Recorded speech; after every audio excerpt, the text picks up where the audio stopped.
স্বপ্ন ছোঁয়ার অপেক্ষায় ফাইনালে আজ ভারতের মুখোমুখি হবে বাংলাদেশ। প্রতিপক্ষকে ফেভারিট হিসাবে এগিয়ে রাখলেও নিজের আত্মবিশ্বাসী দল ভরসা দিচ্ছে মাশরাফিকে। শেষ ৩ ম্যাচের মতো শুরু আর শেষ চান বাংলাদেশের অধিনায়ক। অন্যদিকে বাংলাদেশকে চ্যালেঞ্জিং প্রতিপক্ষ বলে মনে করেন ভারতের টিম ডিরেক্টর রবি শাস্ত্রী। মিরপুর শেরেবাংলা স্টেডিয়ামে সন্ধ্যা 7:30টায় শুরু হবে এই ম্যাচটি। কে বলবে রাত পেরোলেই এই দুজনই হয়ে উঠবেন একে অপরের সবচেয়ে বড় শত্রু। এশিয়া কাপ ফাইনাল বলে কথা। তবে ম্যাচের আগের দিন অনুশীলনে সেই বৈরিতার রেশ মাত্র নেই দুই বন্ধু যুবরাজ সিং আর মাশরাফির আড্ডায়। রোববার মিরপুরের 22 গজে লড়াইয়ের আগুন যে কমে আসবে তাতে এমন নয়, বরঞ্চ নতুন উপমহাদেশীয় বৈরিতায় উত্তাল আর একটি ম্যাচের জন্য দুদলই সানাচ্ছে সেরা অস্ত্রগুলো।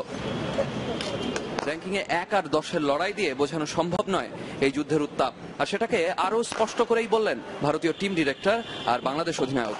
উনাদের জন্য হয়তোবা 8-10টা ম্যাচের মতো না, এটা খুবই সহজ। ইন্ডিয়ার জন্য যতটা সহজ আমাদের জন্য হয়তোবা ততটা সহজ না, বাট আমরা চেষ্টা করছি আমাদের মানে যত নর্মাল থাকা যায় নর্মাল থেকে ক্রিকেটটা খেলতে। টুর্নামেন্টের শুরুর ম্যাচটা আমাদের জন্য বেশ কঠিন ছিল। এই ম্যাচটাও নিশ্চয়ই চ্যালেঞ্জিং হবে, তবে সেটা ফাইনাল বলে নয়। বাংলাদেশ ক্রিকেটাররা দারুণ খেলছে, আশা করি যে দল ভালো খেলবে তারাই জিতবে। দেশের টি-20 ইতিহাসের সবচেয়ে বড় ম্যাচের সামনে দাঁড়িয়ে মাশরাফিরা। তার উপর 4 বছর আগে খুব কাছে গিয়েও এশিয়া কাপের মুকুট পরা হয়নি বাংলাদেশের। তাই এবার কি চাপ একটু বাড়তি মাশরাফি অ্যান্ড কোম্পানির জন্য? বাংলাদেশ অধিনায়কের চোখে টি-20তে দলকে অন্য মাত্রায় নিয়ে যেতে পারে এই ম্যাচের ফল।